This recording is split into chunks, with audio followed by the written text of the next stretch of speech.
protected areas. And that's the only time I've actually seen the beetles alive and well. I'm not sure if this is the fungus ET or Ganoderma suga at this stage of color alteration. It's hard for me to tell.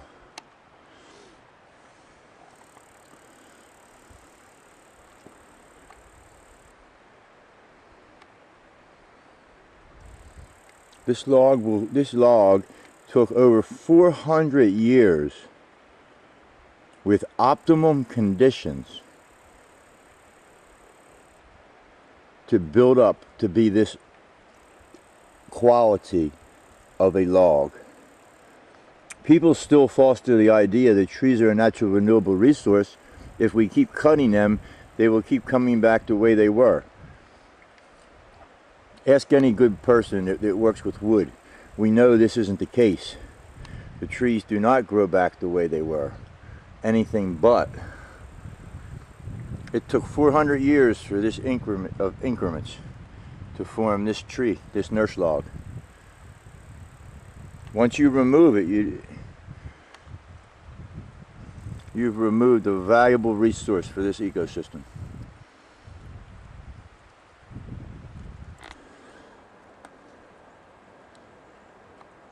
One thing I want you to take note, these trees, while there may be a leaf or two,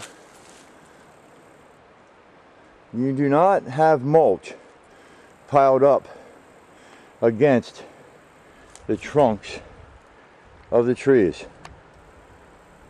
Do you see that? The trunk flare does not have mulch piled up against the trunk of it.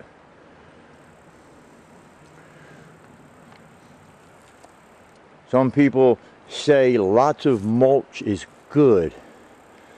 Well, I beg to differ in some cases. Lots of coarse woody debris, such as these nurse logs, can be very, very good.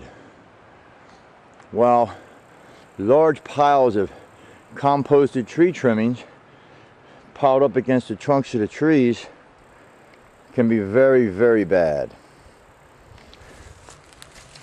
Like I want you to see. We don't have mulch piled up against the trunks of these trees.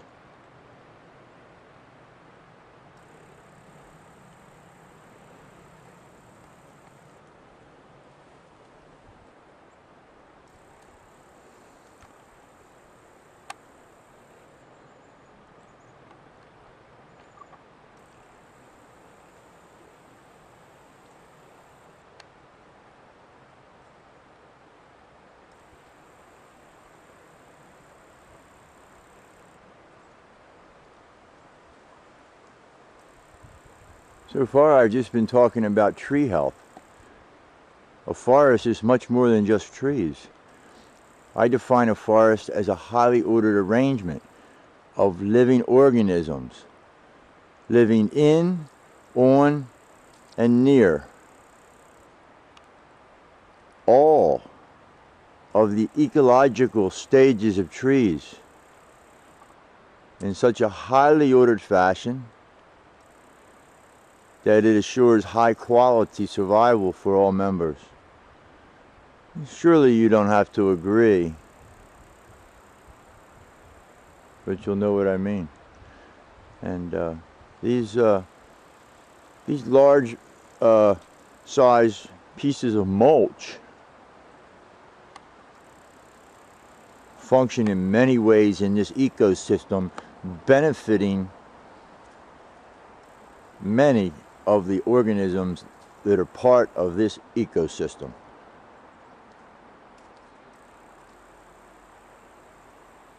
Directly and indirectly. When they're perpendicular to the slope, larger pieces of mulch, such as these, will reduce soil erosion by collecting things.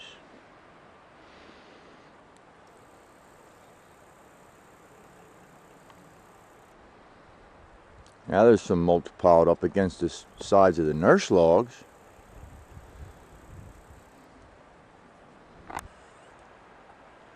Also, it's interesting that The tallest tree on the East Coast, as far as I know, is here in this state park. And it's an eastern white pine tree, a Pinus strobus. And with these unique, not unique to forests, but unique at these times of humans' desire to cut the wood out, these conditions remaining intact and functioning is unique at this time. The tree has managed to grow, I just heard, somewhere around 182 feet tall. That's pretty tall for the East Coast.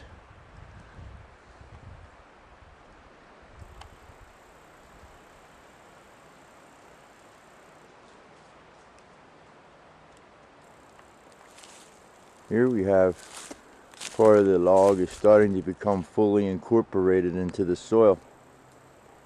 And what remains then would be residual lignin, but the material, once these become broken down, is called new soil.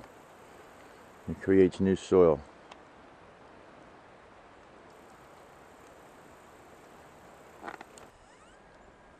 And this tree has most likely started its life on a, I believe this is a birch. This tree started its life on a stump or a nurse log, and then the nurse log decomposed and it's left up on prop roots.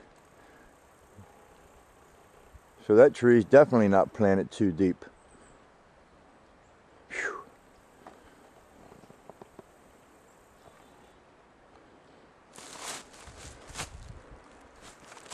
Look at the trunk flare on this tree. This is an eastern hemlock. This tree's probably